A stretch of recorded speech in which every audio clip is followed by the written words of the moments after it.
Welcome back to Celtic State of Mind. I'm Paul John Dykes, and today I'm joined by Liam Carrigan and Quinny. We're here to talk about Celtic's resounding victory at Celtic Park. Some people out there predicted 5-0. I think somebody say 4-0? Because that's what we got, Quinny. We got 4-0, and it was convincing. It was controlled. You look at all the assists came from the midfield three, who we focused on before the game. Kuhn gets his 25th goal and assist in 25 games. Kyogo off the mark gets a double. And of course, Maida off the bench to do what he's been doing all season. As comprehensive as it gets, really, Quinny. Oh, yeah, totally. And, I did say at the end of the half-time, maybe a game of two halves for them bringing on a couple of strikers. And there's maybe a mini threat for like a minute that they might try and attack or whatever. But it certainly was still a game of two halves. We went up the gears and we started to take those chances. And, I didn't even realise, 3 different assists from the midfield is great to see. And really, nobody put a foot wrong. All the bench made an impact as well to some extent, depending on the minutes they made. And, faultless. This is the kind of result you want to go into the game on Thursday on the back of. And I think the Motherwell performance and score, Liam, followed by today's performance, it bodes really well. The confidence is high. You've got guys coming in today who probably won't start on Thursday, but they came in and they played well. We're going in a great frame of mind, aren't we? Yeah. Just for anyone asking in the comments, are we still going to be live in 120 minutes time when the injury time at Fir Park is finished? Potentially. Aye, we might have to. Aye, I mean, listen, we've got one eye on that one, right? I've got to say, by the way, I did predict 1-0 Motherwell 2-2 full time. So anybody out there who took my tip, well done. Hopefully that comes through, but we know that there's been other things happening over there. Getting back to the team that actually matters today, I think Quinny and I both got what we wanted in that second half. You wanted Kyogo to get on the score sheet, which he did, and I was hoping we'd get a couple of quick goals in the second half just to kill the game as a contest and then roll on the subs. And that's exactly how it went. It was it was the perfect performance. Everything clicked. Engels, man of the match. I noticed that he got it in the stadium as well, and I thought thoroughly deserved. Just a great performance all round. A couple of decent performances by Engels back to back, Quinny. What does that do for Brendan Rodgers? Does it give him a headache, or do you think that Engels starts against Rangers and there's no concern with that? Because the midfield selection is going to be the big one, isn't it? We've got McGregor and McKeown coming off the bench today. McGregor's the captain, so he'll start. McKeown did everything he could to try and score. He's a very positive player. He's always looking for a chance and an opportunity to create. But it's 3-5 come the game against Rangers. Where do you think we are? Who do you think the three are that gets the jerseys? I think it'll be McGregor, Hatate and Engels. I think the headache Brendan's got is a Bernardo-sized headache of how you... Because again, similar to what we were mentioning pre-game with Scales, Trusty and Vickers, but he's not put a foot wrong. He's not done bad where you're okay, well, he's down the pecking order. He comes out the team. All the guys, McKeown's he's just about getting into that picture frame now as well with the rest of them. But that is 5 players for 3 spots or 4 for 2 spots, however you want to think of it. But similar to maybe how Rodgers sees Valle and Taylor, Engels and Bernardo are kind of, 2 different sides of the coin. I think you've seen a big difference in Bernardo's second half when McGregor came on, and you see Bernardo go back to the more usual position we've seen him in. He's fine, you know what I mean? But it's not the same energy you get from McKeown. It's not the same kind of creativeness you get from Hatate. And it's not even the same running power that you get from Engels. It's not really his kind of natural habitat, as it were. So if McGregor is going to still own that centre position there, it's hard to get Bernardo in if Engels is hitting this form. That's a great position to be in. There's some brilliant comments coming through. I think a lot of the commenters have got their eyes on another game that's ongoing at the moment. Obviously, Motherwell went 2-0 up. It's now 2-8. And Motherwell have had 2 goals chopped off. I've not seen the action. I was too focused on the Celtic game. Ian Roy says that Tony Watt, your mate, who you said wouldn't score, Quinny, Tony Watt's goal for Well should have stood. Ridiculous decision. I've not had a chance to see it, Ian. But I'm going to take your word for that because that would not surprise me in the slightest. Barry O'Sullivan, you're spot on in what you say. We do have to remember Phil O'Donnell, the dearly departed, who passed away 17 years ago today in horrible, tragic circumstances. Thoughts and prayers with all his friends and his family. Liam, I just remember Celtic in my first season ticket season, 94-95. And we had this flair and this brilliance of Paul McStay and John Collins. And you thought to yourself, one more midfielder and we would be a complete side. We're talking about a trio here. And we brought in Phil O'Donnell, one of the most sought-after young players in Scottish football. You know, PSV Eindhoven tried to sign him before we got him. 1.75 million. Hampered a bit by injury, but what a player he was. And obviously we remember him today, Liam. Yeah, I was actually at Celtic Park. I think we had a home game that day when the news came through, and it was horrible because, you know, there were people in the stadium who knew Phil from his time at the club, whatever, and just, it's one of those things you're just like, is this a sick joke? Is this a wind-up? Like, no, that's, you know, what happened. And but yeah, on a happier note, my great memory of Phil O'Donnell was when he put across that ball for Lubo's first goal in the 5-1 game. Because that was on my birthday. It was my 15th birthday, and I remember it like it was yesterday. It was quite a day, and Phil started that party with that beautiful ball across. Yeah, he absolutely did. I've got nothing but fond memories of Phil O'Donnell in a Celtic jersey, and obviously part of Wim Janssen's team that stopped the 10 as well. So it was good to hear Simon Donnelly talking about his pal. They two obviously moved into Sheffield together and got really, really close. The families are still very close. So thoughts and prayers with them. What's the update? Let's have a look here. So they're still playing. We're 11 minutes into injury time. I don't know if they're going to play until Rangers get a third goal, but it's 2 each at the moment at Fir Park. The other games finished 2-2 between Ross County and Hearts. That was another late equaliser by the home side. St Mirren 1, Dundee 2. Hibs 1, Kelly 0. They've turned it round, Quinny, haven't they, Hibs? Big time, yeah. Went from 0 to hero for them, hasn't it? You know, they were languishing, dead and buried, and now they're up to 7th now in the table as it sits, with Hearts still sitting down at 11th. Edinburgh Club still bottom half. But yeah, it's been a wild afternoon for it. I know, but the thing again with that is with the Edinburgh clubs, they need to up their game. They need to look at what Aberdeen have done with some tweaks, and because they shouldn't be at the top 6, but that's for another day. Ian O'Sullivan, always a pleasure to see you popping up. Stellar Celtic performance for a team that had no Callum McGregor at the start. We bossed it. A lot of the players hitting form at the right time. Kyogo, Engels, Hatate, Bailly, absolutely. I'm going to stick with the left back at the moment. There's been a lot of chat around the left back position, Quinny, and I know that you've been keeping an eye on everything that's happening. So there's a lot of moving parts here. We've got Bailly starting the game today, on loan from Barcelona.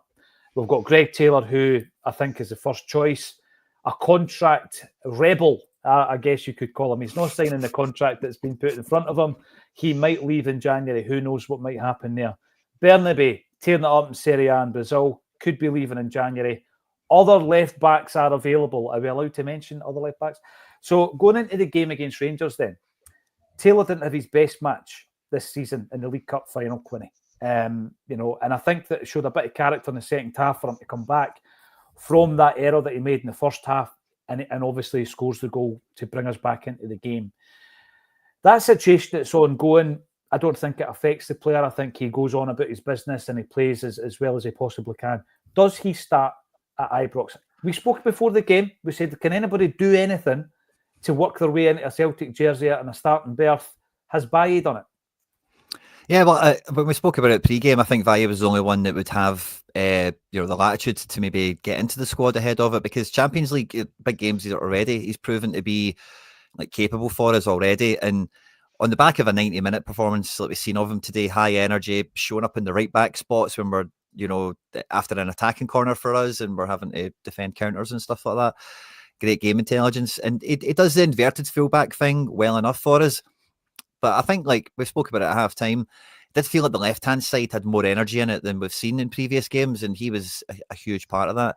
The thing with Taylor when it comes to the derby is his 1v1 will be Czerny, and I think that was like, Czerny's like a good player on the ball, like there's no getting away from that.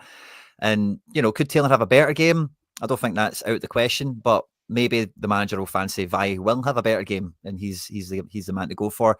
You still then get Taylor to come off the bench if it was like similar to Valle when he started away at Aberdeen, and he didn't really seem to hit the ground running or acclimatise to the situation. So I think Valle's done himself no harm at all. And with the situation of like between the two of them, really probably none of them will be here next year. So there's no favourites to be played of like Taylor's not signing a deal, or we might not sign Valle, so we'll bomb him out.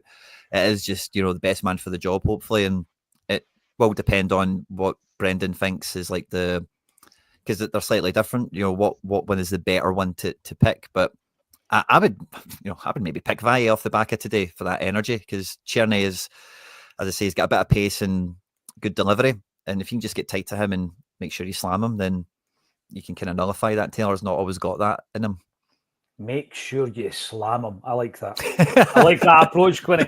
What about yourself, Liam? Because, I mean, we've been talking long and hard about the left-back scenario and Taylor's journey at Celtic. He came in as a promising player in Scottish football from Kilmarnock, took a wee while to establish himself as a first-choice left-back, saw off a few left-backs along the way, peaked in his performances under Ange Postecoglou. We're now playing a slightly different shape, which means his role has changed. And he's not been hitting the same heights, I don't think. If you look at Brendan Rodgers coming into an Ange Postecoglou team and looking at the players that he's improved, there are plenty of players that Brendan's improved. There's one or two that maybe have regressed slightly, and it's because of the style of play. Some might argue Kyogo, some might argue Taylor. Where are we in your opinion when it comes to picking that starting 11 against Rangers on Thursday? Who starts at left back for you? I'd go with Valle. Because I think he offers more in an attacking sense, and that mob are there for the taking. I mean, this could be a real statement game where we just put them well and truly in their place. And I want goals. I want Celtic to have their foot on their throat for a full 90 minutes. And I want utter savagery. And I think Valle is better placed to deliver that than Taylor. We've got Quinny slamming them and you wanting utter savagery. Oh, what does this game of football do to us? Seriously. Well, let's have a wee talk about some of the performers today. But where does it leave us? Because all the games have finished, other than the late kickoff at Tannadice. And can I just point out, if Aberdeen beat Dundee United tonight, Aberdeen go second in the table. So the score at Fir Park finished 2-2. I haven't had an opportunity to look at the two goals that were chopped off for Motherwell, but I'm pretty sure there will be massive talking points. The table now sits with Celtic top, as we have been all season. We're on 50 points, 14 ahead of second place Rangers. 14 points, Quinny. I mean, when we go through a process of maybe not playing great for a couple of games, going up to Tannadice and failing to break them down and coming away with a nothing each draw and all the rest of it. Some people get very emotional, Quinny. And it was interesting, like we said this weekend, somebody took the time to break down just how good a year we've had. 2024, the calendar year, we've broken all sorts of records in terms of points accrued, in terms of the amount of games that we've actually lost in a calendar year. I mean, this has been pretty near vintage, and yet it takes a while to convince people of that, Quinny. Why do you think that is? I don't know. It may be a little bit because of like the time they were away. We were, and we have been for the last little while anyway. We've been kind of just sweeping things up anyway, so it's not as maybe not as close to the front of people's mind as like the early 2000s used to be, where there was like helicopter Sundays, and like I was thinking at one point earlier today, I forget what it was, halftime or pre-game, but I remember at one point in the not too distant history that we're close to maybe, or I don't know if we were close to being behind or ahead, but I remember 18-point gap was like on the cusp around this time of the year. I'm pretty sure it was for us. I doubt it was for them. And then from there, the league really, like the gap disappeared, like towards the back end of the year. It became a bit of a title race off the back of a derby game swinging.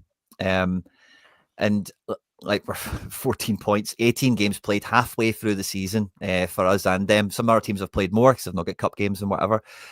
but it's and then you go into that game against them, it could be 17 by the end of it, and that's like, yeah, fairy tale stuff in terms of dominance and the progression. But yeah, I think it's maybe just a wee bit of recent history just kind of flavors everything a little bit, where it's pretty normal that if you think about the years where they weren't here, by the time it got to November, Aberdeen or Hearts or whoever else was kidding on to be second that year, they were miles behind anyway. So it's in terms of recent history, it's maybe something not numerically that uncommon, if you know what I mean. But it's, when you actually look at it, we've only lost 2 games in the calendar year, I think it is, or something. I don't know if that's domestic or total, but yeah, it is vintage.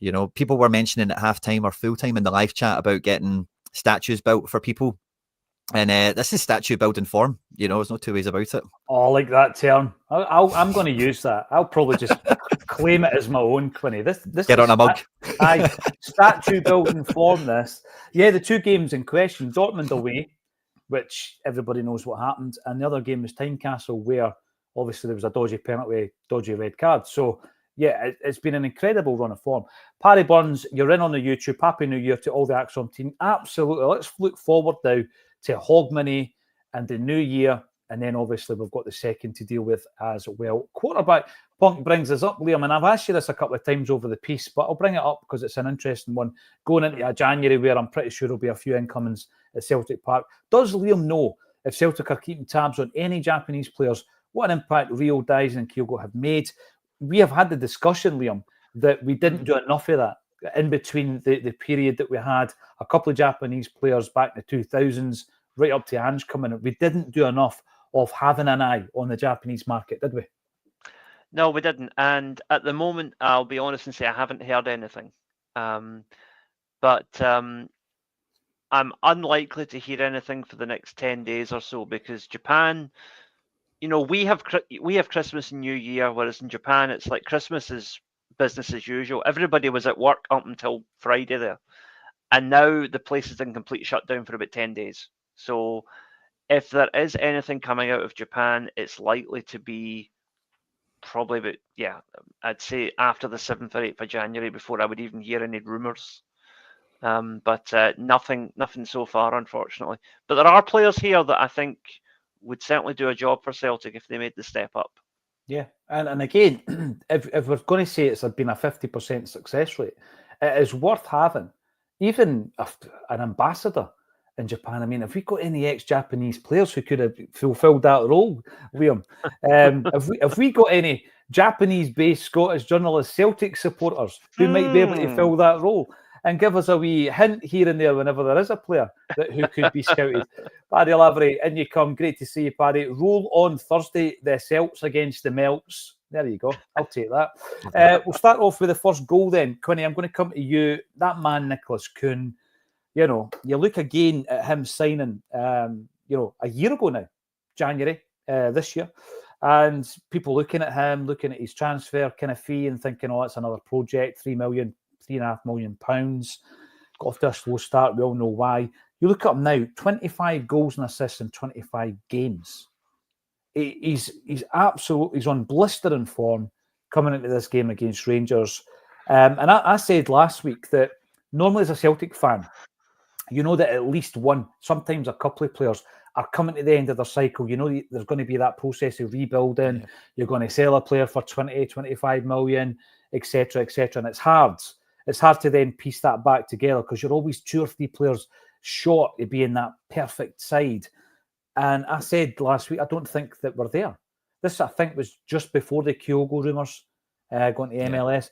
I don't think we're there. I think that we're going to get another season after this one of Nicholas Kuhn firing on all cylinders.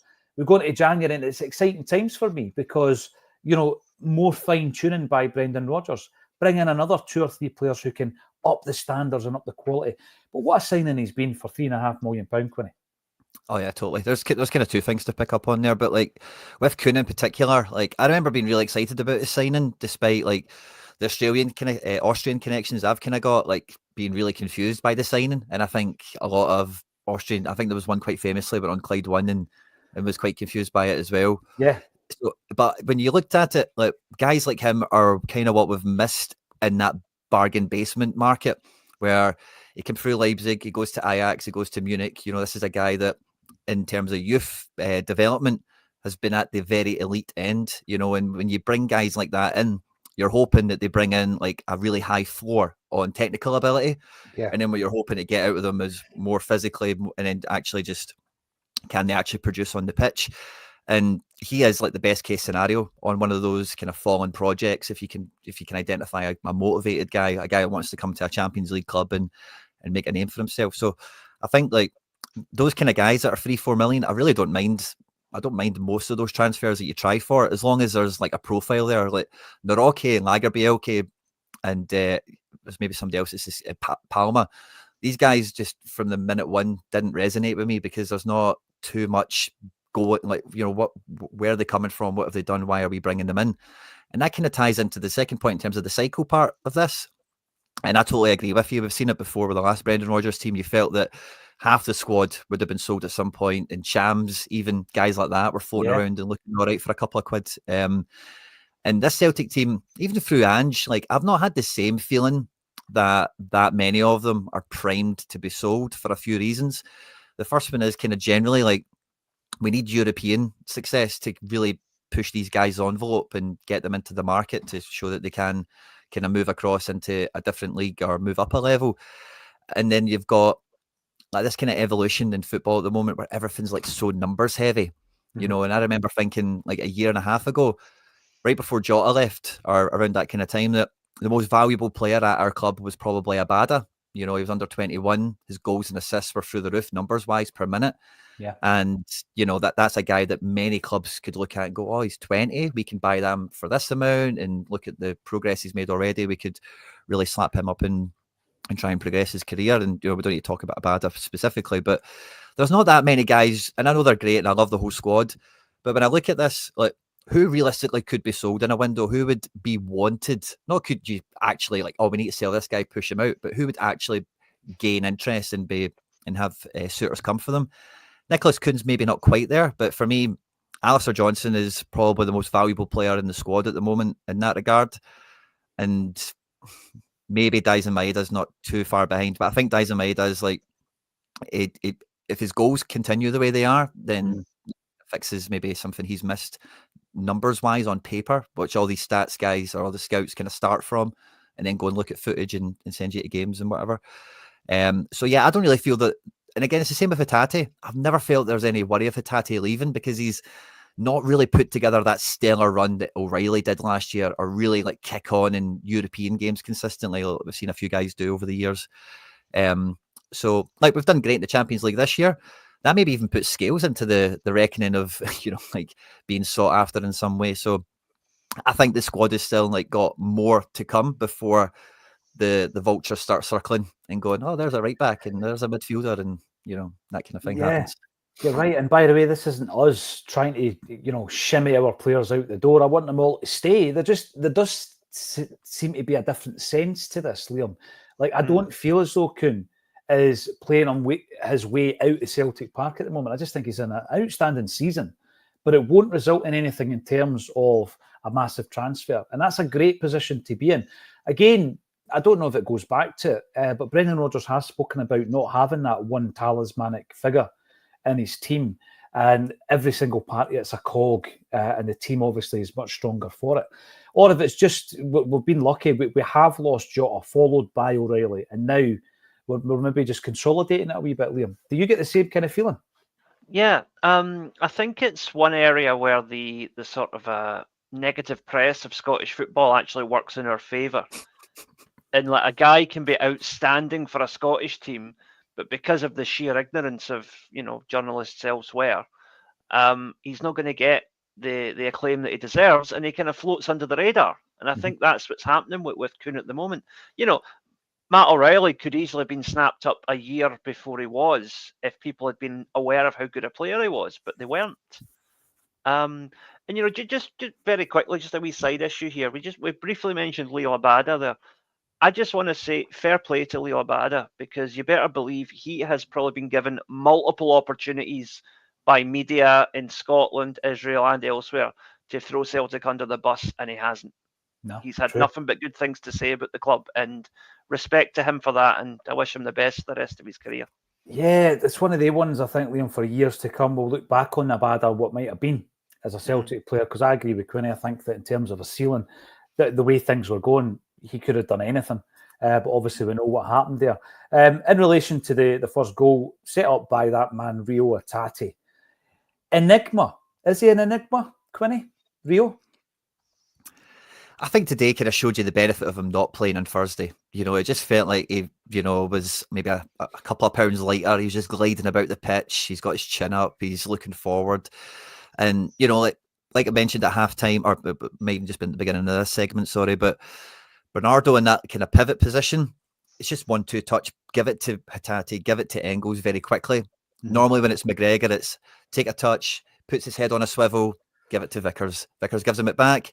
2 touches, head on a swivel, give it to Scales. And by that time, Hatate's been sitting in space for 2 minutes and then he gets picked up and then the ball comes. It's a harder job. So maybe there's a wee bit of the balance kind of helped him there as well, but he felt fresher. He felt like, a couple of pounds lighter. He was just gliding around the place. Yeah, I also like the fact that he showed a wee bit of needle when he was taken out in the first half, Liam. He was just like, he wasn't having all the usual. The St Johnstone player going up to help him and rub him, ruffle his hair. He wasn't having it, and I like a wee bit of that. Yeah, a wee bit of nastiness in there. He's learning the Scottish football way, I think. Stephen Broadley, another emphatic win for the boys. Game of two halves again. Fair play to Yang. I want to mention Yang for a good performance despite all his critics. I've been one of them. I think that Yang up to now hasn't progressed enough for the time that he's been at the football club. And today, and I guess at the weekend as well. No, the weekend. Where are we now? This is Sunday. No, Thursday it was. I told you forget what day of the week it is. This week before, the new year. You're all over the place. Yang, I thought, played really well today. He does look more of a natural left-sided player. Maybe that's it, Liam.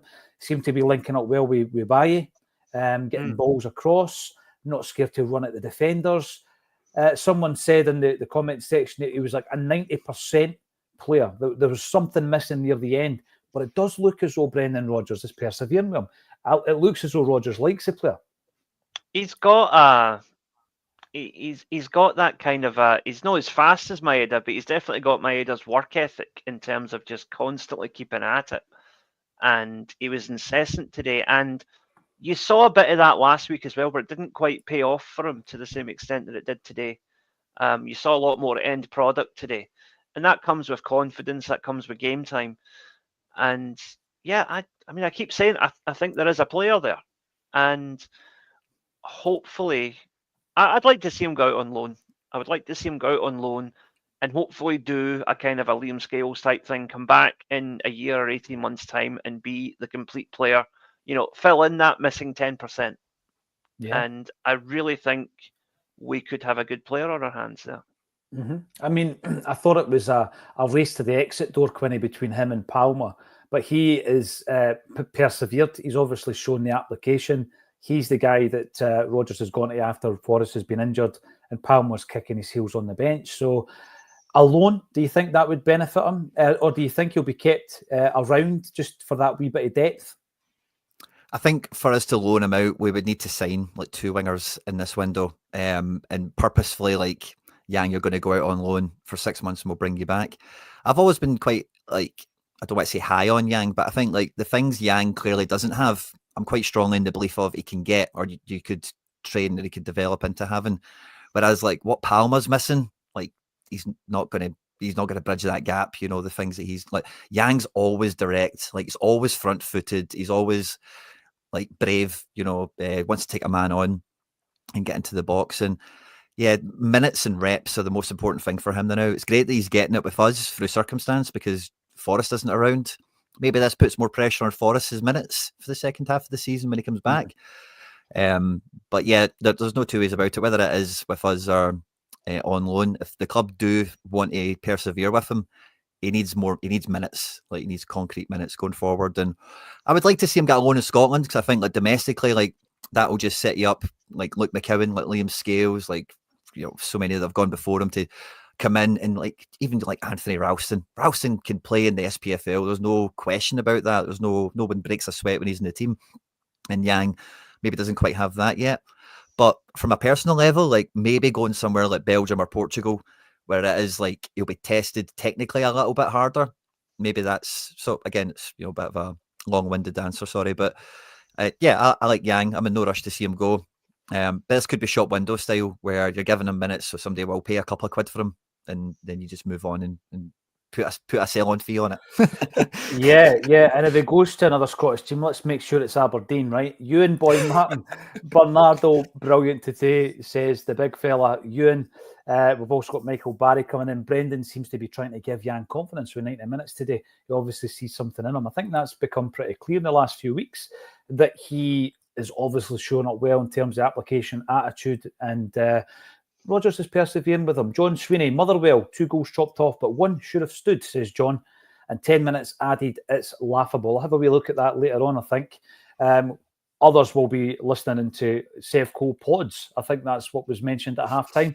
I won't have the time for that, but obviously we will be back tomorrow as usual at 12:30. Thank you, everybody, for getting involved. I've been talking to Big John Hartson over the weekend. We're going to do another event. This time it's going to be in January at Gracie's, nice and intimate. But the likelihood is because of the size of the venue, it will sell out. Tickets now available underneath this video. All that's left for me to say today, thank you once again, Liam Carrigan and Quinny, for joining me on A Celtic State of Mind.